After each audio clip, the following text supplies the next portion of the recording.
We're live, Chair. Right, thank you very much, and welcome to Becky, who I see is just coming into the meeting. Okay, so welcome everybody to this. I have to read this out from the paper: Cabinet Asset Management and Markets Working Party. And please, can I have apologies and substitutes? Yeah, we have apologies today from Councillor M. Swift, Councillor Thompson, Councillor Monteith, and today substituting for Councillor M. Swift, we have Councillor Tim Swift. Okay. And we're still expecting Councillor Bladborough at the moment. Really, we haven't had any apologies. Okay, thank you. So, item 2. Can I just say also apologies? I've tried to keep it on mute because we've got building work going on here, and I may have to step out if things happen. Yeah. If you hear the sound of falling masonry, right? Okay. Yes. Yeah. Right. Thank you, Tim. So item 2 is members' interests, reminding members of the need to disclose any disclosable pecuniary interests or other interests they may have in relation to items included on the agenda either now or at the time of the item. One of my members has already disappeared. So do members have any interest to declare? No, not seeing anything.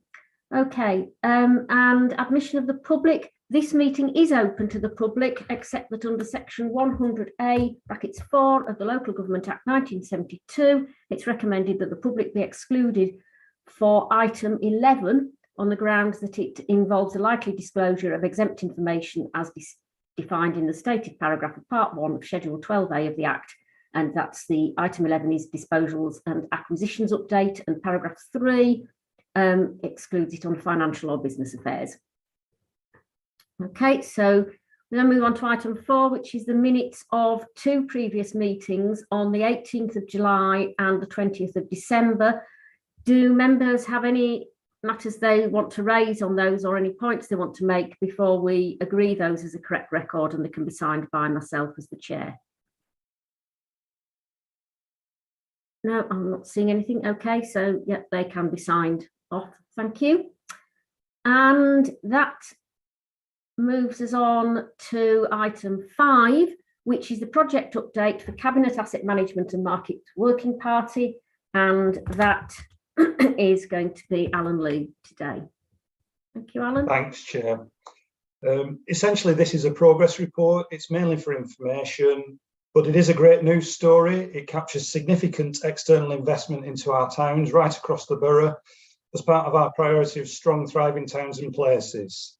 You'll see that the schemes are at various stages, from early concept design to contractor procurement through mobilisation and current delivery. So there's a real flow of activity, kind of a pipeline of schemes coming through, along with schemes that are nearing completion and schemes that are initiating as well. So these are all significant developments that will have a positive impact on our towns. I don't want to speak too soon, but the other encouraging point in the note is that after a very turbulent and challenging period, the construction market seems to be finally settling down a little. We've had some really encouraging bids more recently, both in terms of cost and quality.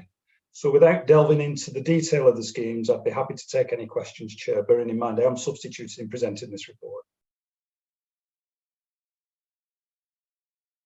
Okay, thank you, Alan. Any questions from members? My 2 members, it's all down to you. Tim. Yeah, no, just a comment to confirm what Alan said. It's a really useful and interesting report, and good to see the progress that's being made on these schemes. Yeah, okay. Thanks. I think, yeah, I'd obviously want to echo that. And some of them are obviously, I know people do get frustrated that things can take so long to come to fruition, but it's just so good to see things like the Mixenden hub moving on and progress being made on that. That's just so important for that area of Halifax and that area of the borough. I think we're all delighted with that, and hope that there isn't too much weather like this, which will presumably could slow things down again. I suppose the only downside in it all is, well, one thing I'd like to say is again, congratulations to staff at Calderdale who are, there's not very many of you and you're having to manage a large number of big projects all at the same time. and we appreciate that that's challenging. So well done to you all for that. But also, it's just to note the comment at the very end about the difficulties there still are in relation to skilled staff and construction staff to deliver the projects. And I mean, I know that's the council full stop is struggling to find skilled staff for all sorts of roles, and it is a concern for us, and we'll just, obviously, I'm sure officers are working very hard to try to make sure it doesn't impact on the projects, but I'm sure it just adds to the challenges. Okay, so I think really, if there's no more points or questions to be made on that, it's a question of noting that report. So the only thing I just wanted to ask quickly is the temporary market in Brighouse, has that now got a place fixed, or is it still? So through you, Chair, the range of options have been identified. Officers have done an appraisal of the options, and there is a preferred option, but it's subject to conversations with the various stakeholders, particularly the market traders themselves. So I'd rather not say too much about that at this point, but we should be able to say more about that at the next meeting. Okay, thank you. Right, okay, so yes, so we'll just note that report then and move on to item 6, the comms update. So it's over to you, Natasha. Thank you. Thank you, Chair. Good afternoon, everyone. And for those of you who don't know me, I'm Natasha White. I'm the Marketing and Design Team Manager for Central Comms, and joined with me today is Karen Lewis, our Comms Officer, who very well looks after the market service. So to summarise our report today, we're already looking ahead to our Christmas promotion, which will once again be a joint effort with our comms colleagues in Regeneration, Business and Growth Team and Visit Calderdale. The promotion will encourage visitors into the market as well as support traders. I've also asked our design team to produce a set of branding guidelines for Halifax Borough Market to make sure that they're always consistent. Our comms officer for Regeneration and Next Chapter is also responsible for the Future High Street Fund in Elland for that project, and he's coordinating the comms for that, looking at signage and possibly looking at banners for the site hoarding. We've also issued 2 press releases, one in May and one in September regarding that project. Karen and I have been working with our web team to update our trader recruitment pages following our web migration project, and have a nice new film from a former trader, Alex at Crust and Crumb. That video has been placed on our social media channels as well as featuring on the website. And we've recently had a trader recruitment advert in the Northern Life magazine. You mentioned recruitment earlier, Chair. Yesterday, we shortlisted for a comms officer for the business and skills team, who will actually be supporting market comms. And I'm delighted to say that we had some really good applications for that post and shortlisted 3, and we'll be interviewing those next week. We're also in the process of updating all of our market pages on the website, giving them some TLC, and we've recently issued 2 press releases, one in August and I think, no, actually both in August. One highlighting the very many improvements in the Halifax Borough Market, and secondly, a joint press release with the Brighouse Town Deal Board regarding the latest plans and engagement work there. So that's a summary of our report. Okay, thank you very much. Again, congratulations to a small team achieving a great deal. Okay, thank you. Danielle. Thanks, Chair. I just wondered if I could ask a few questions on that, if it's appropriate. Is that okay? Yeah, Yes, please do. Particularly with your bigger events or, you know, themes that are larger, Christmas will be the kind of trigger one. There was no mention of a social media campaign or targeting the consumer a little bit in a different way. I don't know if that's the case. And it will be a full promotional mix. The Christmas campaign, you know, we will be looking at on and offline promotional tools. can I ask which social media platforms you usually target?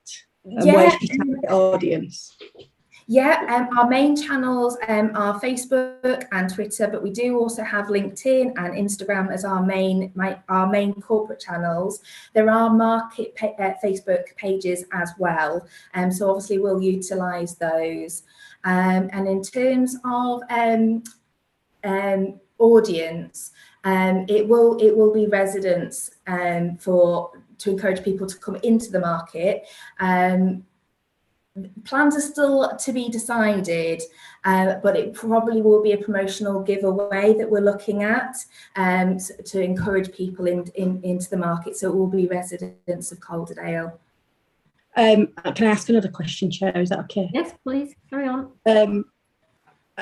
I know that different age demographics engage very differently, and I also know that largely a good strategy can be minimal time now, but other people kind of picking up and snowballing from that, particularly with the younger ages who rely on feeling an experience rather than what they're actually buying within that consumer journey.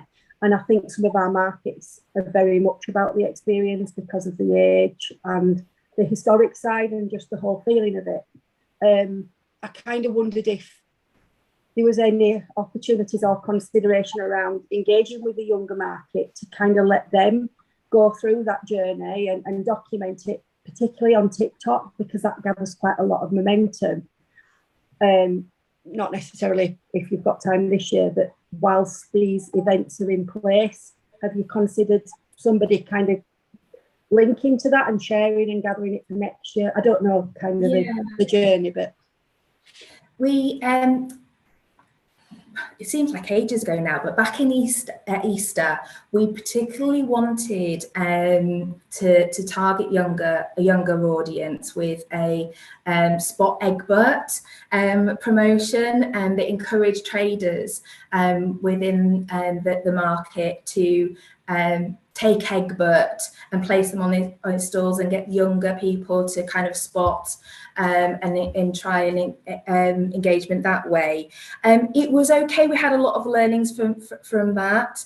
I think this promotion will be sort of aimed more at shoppers, giving them sort of inspiration for their Christmas period. But yeah, no, thank you for your comments.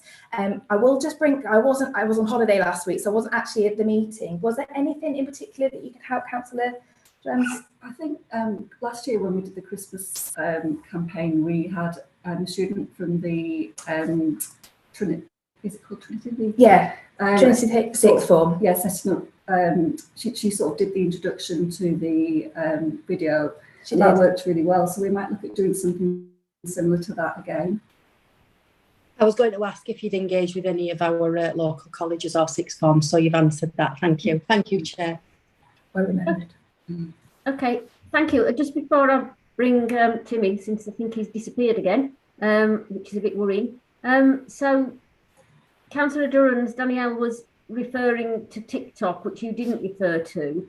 And I think she was asking whether that was, is it simply that we don't have the capacity to use all these channels, or that the decision has been made that that's one you don't use, or how does it work? How do you decide which ones?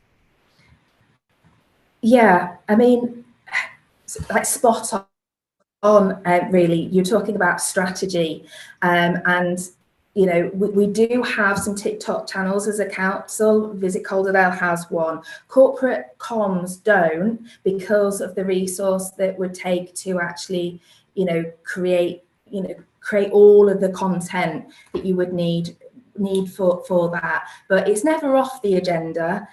We just, I think, believe that our audience at the moment is very much Twitter and Facebook and LinkedIn. So we concentrate on those channels, but it's ever moving is social media. So we're constantly looking at our platforms and channels to reach the right audience at the right time. Okay, thank you. Danielle, do you want to come back on that point? Yeah, sorry, just on that, what you've raised, Chair, if that's okay. Do we have a hashtag so that necessarily you're having to do something, but if it's shared a lot around, if somebody is making a TikTok, it will gather that momentum anyway with that hashtag? Do you mean for the Christmas promotion specifically, or markets in Yeah. general? Yeah, we will do. Yeah. I think we did do last year. So yeah, that'll be part of the campaign. Thank you. Thank you, Chair. Okay, thank you. Alan? Thanks, Chair. It's not quite a direct response, but it's related to the questions that Councillor Durham has asked. Natasha talked about the shortlisting for a new role that's been created, a kind of communication and engagement officer that's going to support particularly markets alongside other service areas.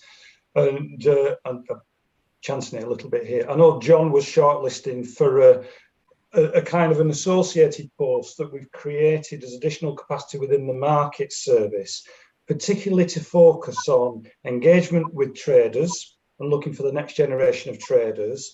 And part of the work that's intended for that role is engaging with colleges and young people about kind of future careers and opportunities as our next generation of entrepreneurs. And I know John was similarly shortlisting yesterday afternoon, because I think the intention is to run these recruitment processes alongside one another and hopefully appoint two complementary posts that will support each other and really enhance the capacity we've got around this area of work. And John might just want to come in and let me know. I hope we got some applicants and that we have got a strong shortlist for that role as well, because if so, there's a real opportunity as we move forward in this area of activity. John?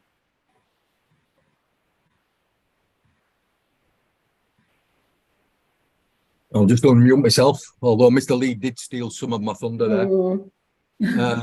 Yeah, we had an exercise yesterday where we went through a shortlisting exercise, and we will be interviewing for a performance and projects officer.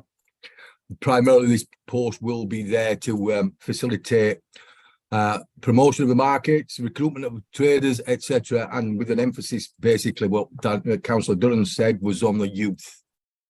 So the service at this moment in time, whilst the council doesn't use certain types of social media, the market service tries everything. And so we are currently exploring how we do videos on TikTok, because that's a growth area. Obviously, we have various and numerous Facebook pages for each market. We have several Twitter accounts, Facebook pages, Instagram accounts. We have Foursquare, and we do all sorts of other silly little bits wherever we can use. But the only one we don't use is what Natasha referred to, which was LinkedIn, and maybe we may need to explore that as well.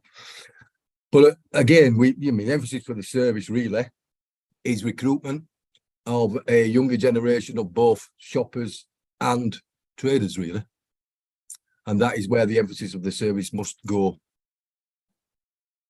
Okay, excellent. But what you didn't answer was, what were what was the calibre of the applicants and how many have you shortlisted? You really don't want to drag that one out of my chair. Oh. We'll be interviewing a couple of people. Right, That's okay. all I can say. But I reserve the right to be able to go back to the market till we are satisfied that we have got the right recruit. This is a very precious role for the service. John, I just remind you that this is a publicly cast meeting, and if we've got applied for the role, perhaps you don't want to say any more about the shortlisting process. Yeah, okay. Right. I was just hoping for a positive like you gave us. So unfortunately, Tim doesn't seem to have come back to us yet.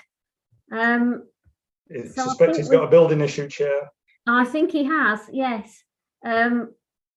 So I don't think I can really wait.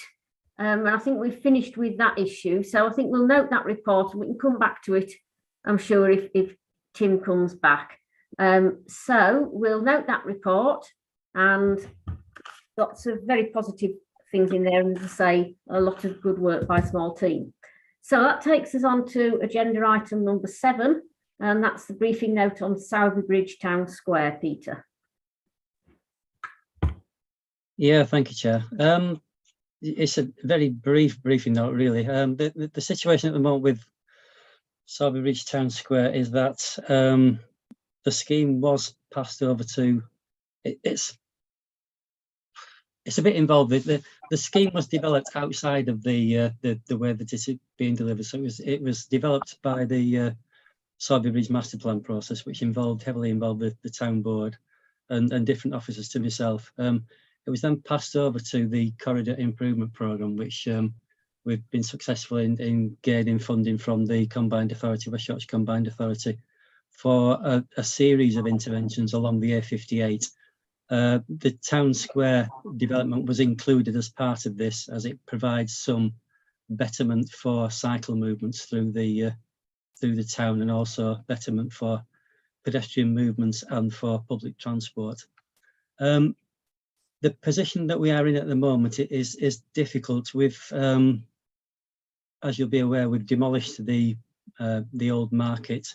That the market has been closed, and the intention was then to go straight onto site and start construction of the new town square. However, we have identified some issues with the design, and it's not to do with the layout that has been agreed with the town board and through the consultation within Sowerby Bridge. It's to do with the underlying structural design for the Market Square area.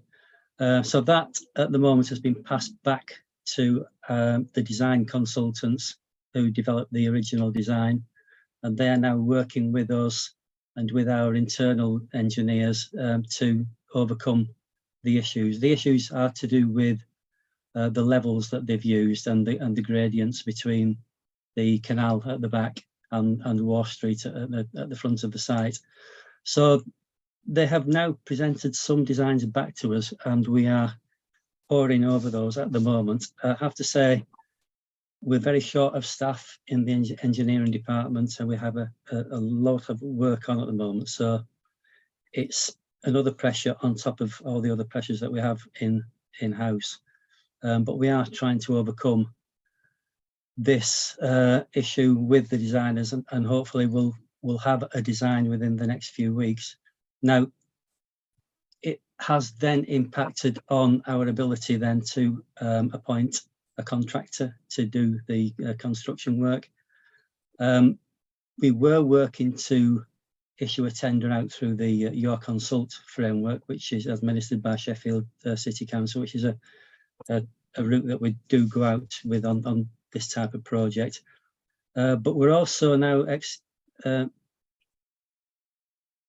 looking at whether we can accelerate the construction programme by engaging one of our highways contractors off our local framework.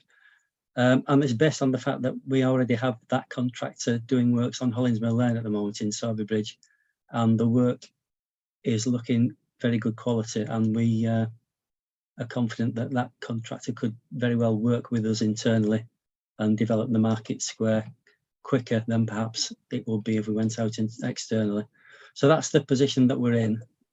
I've set out a draft programme, construction completion end of April 24. I'm hoping that we can perhaps better that, subject to the investigations that are ongoing. So that's where we are at the moment.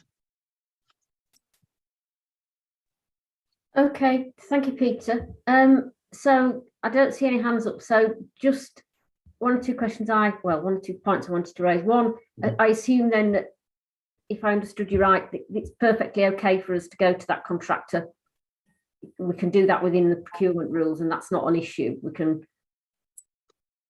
It is, yeah. That's there shouldn't be any problem with doing that. It's just an internal framework that we use to do works on the highway, and this sort of qualifies in the fact that we've got a cycle route going through it. Yeah, okay. And the second point I just wanted to make is that please can this be taken back to the town board? I appreciate that I now understand it's simply about the levels and it's not about redesigning the area, but I do think it does have to go back to their next meeting to keep them informed. Otherwise, people are going to start asking questions about the delays, and rumours may start, and I would like them to be kept fully informed as to what's on, as fully as they can be informed as to what's happening. Similar, Yeah, certainly. Yeah, yeah. Giving us. I don't know when the date is, and I think it's soon, but it's not on our calendar that I can see, so I'm not sure when it is.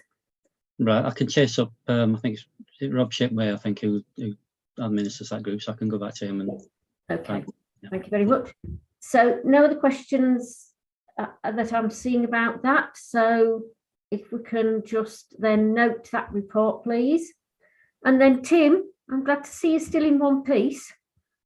You had your hand up for the previous item about the comms. Is there anything that you wanted to raise about that?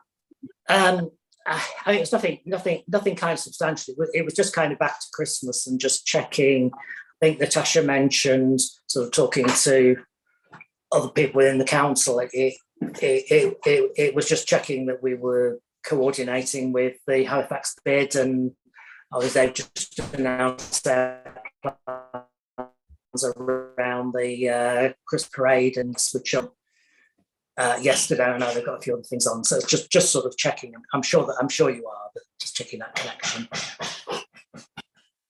Yeah, we are in communication with the bid. Okay, thank you. So can we now move on to item 8, which is the report on the public sector decarbonisation schemes, Elaine? Good afternoon. It's just a report, just updating where we are, what we've done previously, what's on site at the moment, and hopefully, well, we are going to put a bid into phase 3C in October. Phase 1 is complete, other than a few snagging items. We're on with Todmorden, which was 3B, I think.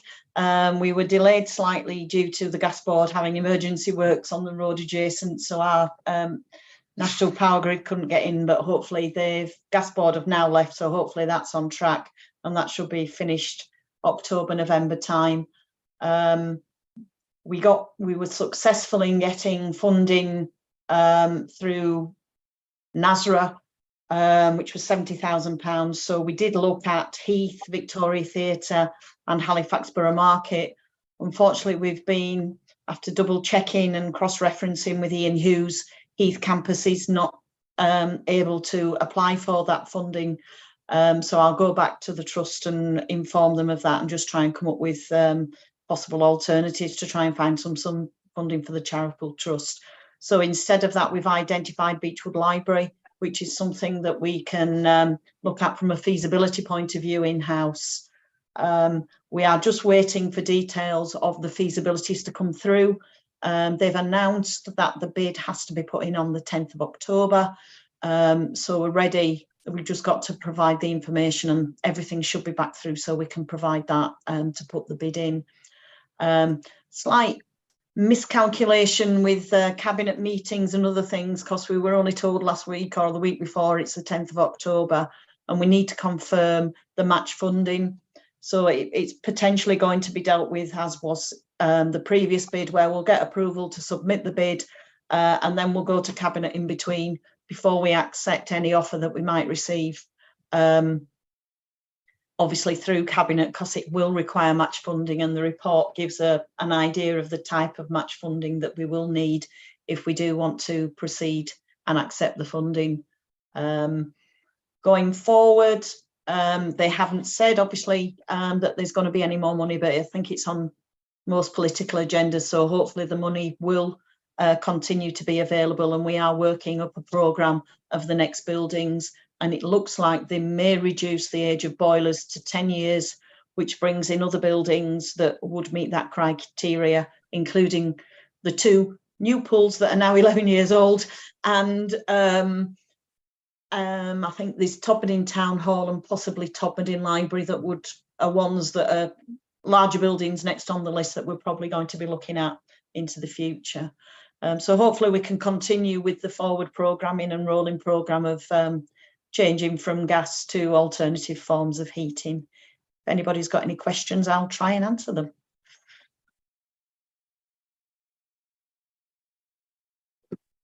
Right, so I'm not seeing any questions. So, Alan, do you want to just come in before I? Sorry, Chair, not a question, more a comment, and it links back to the first report that I presented. This is another example. It's a real success story. We believe it in significant external funding to be able to meet one of the council's 3 priorities, or at least contribute towards the achievement of one of the council's priorities. And again, it's the flow of activity. We've got schemes that have been completed. The first tranche of 6 schemes were delivered. That was a real challenge, taking on 6 schemes all at once and actually breaking new ground in a way, trying new technologies that we'd not introduced before. The Todd Sports Centre is now nearing completion, and we've got the feasibilities nearing completion, so we can submit for the next tranche. So it's a real flow and pipeline of activity that continues. And as Elaine says, all the indications are that there will be future opportunities. At this stage, the funding criteria has required that we've submitted bids where we're talking about gas-fired boilers that are at their end of the useful life. Now, I think we've almost kind of knocked all of those off, so it does now require the criteria to be relaxed. And as Elaine's alluded to, if they are relaxed to kind of 10-year-old boilers, then we can start to think about the next raft of priority schemes for Calderdale. So this is just it's a really great news story, I think, Chair. Yes, thank you. Oh dear. I was just about to bring Tim in and he's had to go again. So, right, well, yes, it is well done for getting all these schemes. And I think there was an enormous amount of learning from those 6 that you did, some of them in particular, and the comparison between the sort of borehole and slinky type of ground source heat pump, I think in particular, was a useful learning point. And it is a shame about the Todmorden Sports Centre that's really only delayed by that chance of gas works having to take place. Otherwise, I'm sure that would have also been up and running. And I'm going to be taking, myself and my fellow Todmorden councillors are going to be taking John Catternack up on an offer to visit the swimming pool to see how it all works when it is going ahead, and also just to see how the filtration system is working. It's all very well known it's there, but it's actually nice to see how it actually works. Sorry, I was just going to say they are changing now, because originally it was just looking at gas boilers, but they're finally moving to where we come from, which is fabric first. So you're quite right, at Todmorden they're including lots more than, to reduce the energy loss as well. So insulation, looking at alternative filtration systems. So we'll obviously capitalise on that as much as we can in the projects that we're putting forward, certainly in October. Okay, thank you. Right, Tim. Sorry about that. Yeah, it's just the, I know it's not directly one, but just the passing reference to Heath. I assume the issue there is because it's owned by a trust, it doesn't qualify for this scheme. Are we able to signpost them to any other potential sources? So I know there has been grant funds for voluntary organisations at times. Yeah.